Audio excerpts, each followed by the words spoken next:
এই ভিডিওটা দেখেন, একটি মা পাখি তার ছানাটিকে নিয়ে মাঠে গিয়ে খাবার খাওয়া শেখাচ্ছে, কিভাবে খাবার সংগ্রহ করতে হয় এবং কিভাবে খাবার খেতে হয় সেটা শেখাচ্ছে।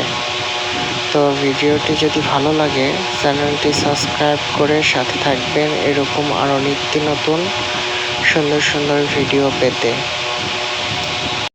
মায়েরা কতটা যত্ন করে তার বাচ্চাকে খাবার খাওয়ানো শেখায়, এটা না দেখলে বোঝাই যেত না।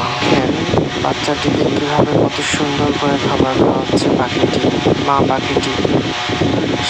মা পাখিটি খাবার সংগ্রহ করে দিচ্ছে এবং পাখিটি খাচ্ছে। আসলে মাই, সব মায়েরাই এরকম হয়। তারা তাদের ছেলে হোক বা মেয়ে হোক বা তাদের বাচ্চাদের জন্য যতটুকু কষ্ট করে এটা আর অন্য কেউ করে না।